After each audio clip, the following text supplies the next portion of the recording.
This was the third time we've had the Illinois Prison Project come to Heartland from Chicago, and I specifically wanted to do something in April for Second Chances Month that was specifically relevant to the struggles of women. So that is where this particular event came from. We wanted to look at the trauma that women endure and also celebrate their resiliency.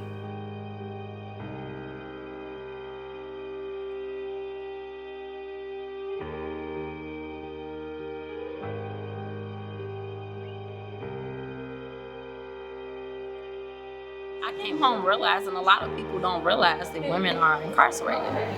It's like I was introduced to a space full of like 200 men that had been incarcerated, and I was like the unicorn in the room. Like, what?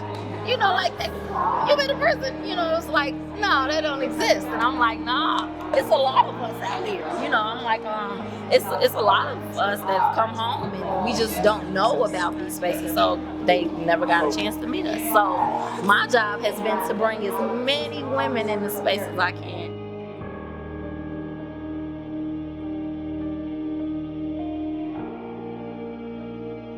The abnormal psychology class is actually the one that sponsored this event, which most would think a criminal justice class would have, since it was about incarceration. But we wanted to really focus on some of the psychological struggles that women face when they are either incarcerated or when they're being released back into society. So that was part of why we called the event. The term resilience was in the title, dealing with the psychological approach.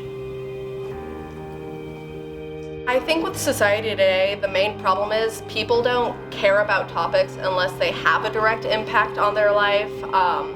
And so I think stuff like this is super important, because unless you've personally experienced it, then you're not gonna care about it or really wanna learn until it's brought to your attention and you've really figured out what sort of injustices people have had to go through for it to become an actual issue that people need to know about.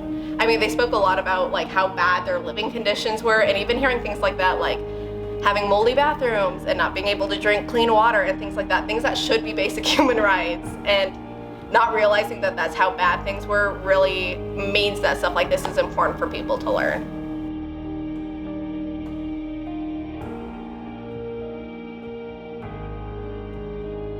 I didn't understand that they were paid $15 a month, which is insane.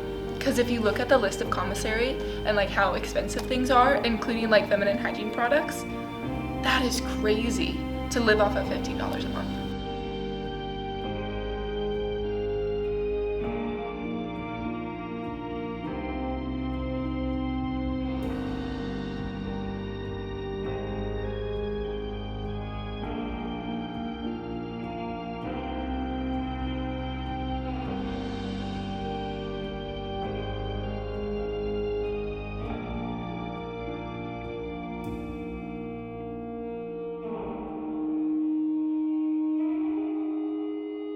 People are important, and while I don't necessarily believe every person out there is good, people still deserve to be able to live. The way prisons are managed is in a way that is not beneficiary or helpful for the people inside of them. They're not meant for rehabilitation, they're meant to contain. I mean, they can say what they want, but unless they start doing severe changes to that, repeat offenders and people that go back to prison, it's just going to keep being a problem.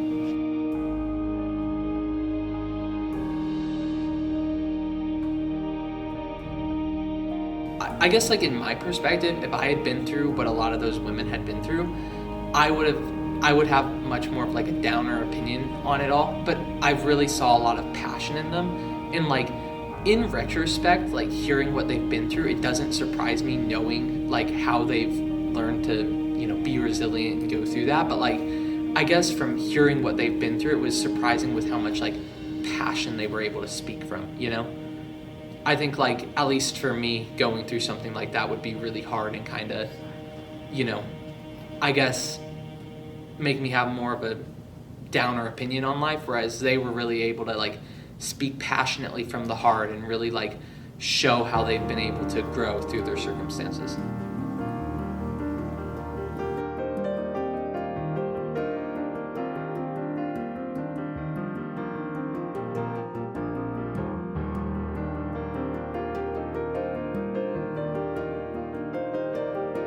I think what society should know is that at the end of the day, we're all human. We all need help. And if you, instead of, being scared or being like, oh my God, they're coming home, like, think of ways to help. Think of ways that if they have to be in my community, what can I do as an individual to ensure my safety? If that means being nice to someone, if that means, telling them where they can find resources, because I don't think people come home from prison looking to just be, mean and angry. It's a thing, but I think a little kindness from someone who, if you don't understand, just be kind. I'm always amazed at the resiliency of people and their openness to sharing their stories. And some of these are incredibly hard journeys that they've endured. Stories like this, and especially in the world that we live in today, if someone has not already experienced what I've been through, they may be gonna experience it, or even know somebody who have experienced it, or a close family member. So it's important for these stories to be heard, because a lot of times, like, we don't connect by bottling stuff in and not being able to share them experiences. And then if we don't share our experiences, no one can learn, or it kind of puts a stopping block in that learning curve. So sharing stories actually capacitates the people to learn. It helps others in so many ways.